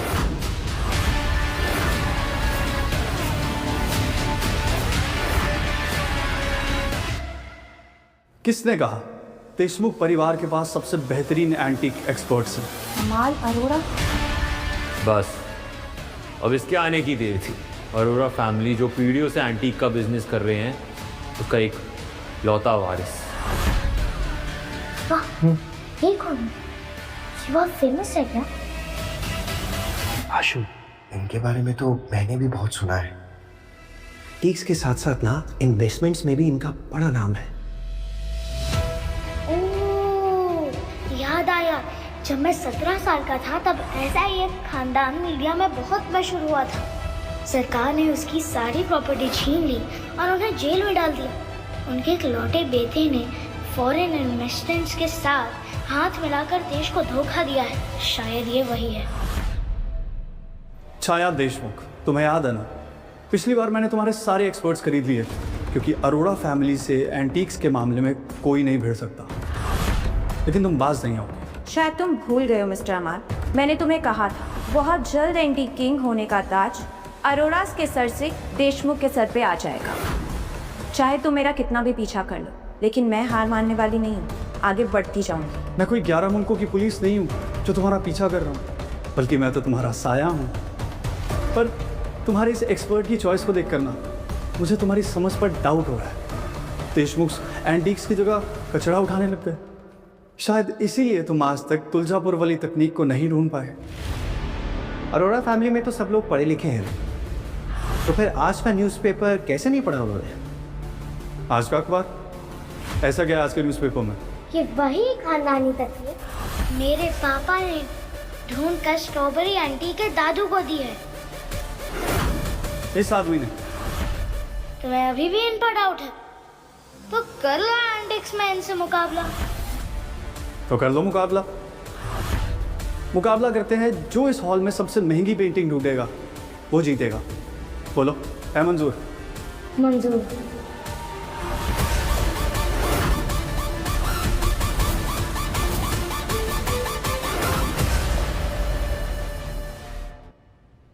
आशु, तुम ये क्या नई मुसीबत में डाल रहे हो? तुम्हें तो पता ही है मुझे पेंटिंग का पाव ही नहीं आता है। आप बस उस पाव के पर से उड़ने की सोचो, सब जमा। मुझसे मुकाबला करना आसान नहीं है बच्चे। अगर तेरा बाप हारा तो उसकी लाश किसी गटर में तैर रही होगी। देखो भाई, मुझे नहीं करना कोई मुकाबला। करना है। मेरे पापा तो अच्छे अच्छे होके खटिया खड़ी कर चुके हैं। तो आप कौन सी क्लास की मूली हो अंकल? और अगर ना आप हारे तो उसी कतर में लेट के स्विमिंग मत करने लग जाना। अरे आशु, मरवाओगे तुम? क्यों बिन माँ के बच्चे के सर से अब बाप का साया भी छीनना चाहते हो? देखो अभी भी वक्त है, पतली गली से निकल जाओ। और अब भी नहीं निकले ना तो वो एम्बुलेंस में निकलोगे सीधा हॉस्पिटल। तुम देशमुख परिवार के एक्सपर्ट हो ना, मैं अरोड़ा परिवार का। तो चलो आज दोनों परिवारों की इज्जत को दांव पर लगाते हैं। जो हारा उसे पूरा स्टोर खरीद कर जीतने वाले को देना होगा। स्टोर जो पूरे शहर को खरीदने की हैसियत रखते हैं वो इस 20 बाय 20 के स्टोर को खरीद तो आराम से सकता है। हमें ये शर्त मंजूर है। लेकिन छाया जी, अगर मैं शर्त हार गया तो? शर्त हारना कोई बड़ी बात नहीं है, लेकिन शर्त को ठुकरा कर मैं अपने परिवार की इज्जत नहीं हरा सकती। पापा, स्ट्रॉबेरी आंटी और मुझे आप पर पूरा भरोसा है। देख लो, आप ही जीतोगे। हम तैयार हैं। ठीक है, जैसे मैंने पहले कहा वही मुकाबला है। जो सबसे महंगी पेंटिंग ढूंढेगा वो जीतेगा। सिंपल। काबिलियत भी इसकी, इलाका भी इसका, पर जीत हमारी होगी।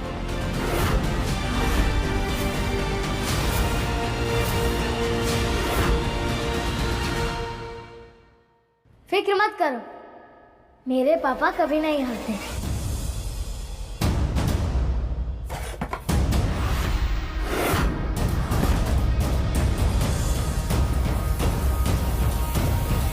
ये होती है मास्टर कॉम्पोजिशन।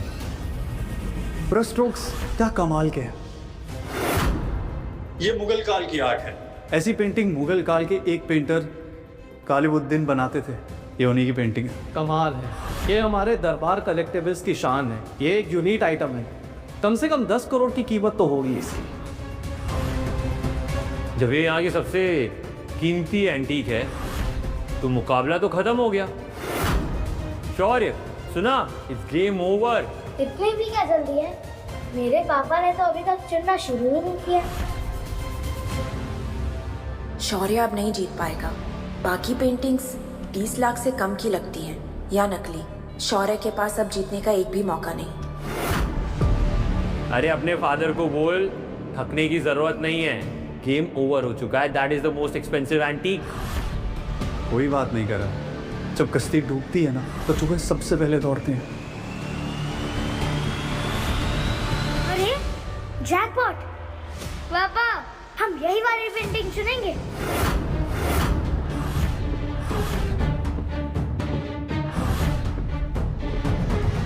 क्या कलाकारी है, आर्टिस्ट ने दिल निकाल के रख दिया। ये मेरे नजरों से कैसे छूट गई? लगता तो पूरा ओरिजिनल है, शायद पुरानी स्याही का इस्तेमाल हुआ है। ठीक है, ये सच में? एक मिनट पापा, ये लीजिए पापा, पानी पीजिए।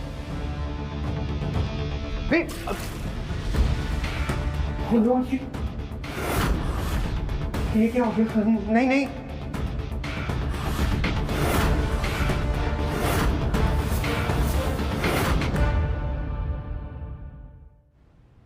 हे माता रानी, ओरिजिनल पेंटिंग तो करोड़ों का होता है और आपने ऐसे ही बर्बाद कर दिया। देखा आपने, सबने देखा ना।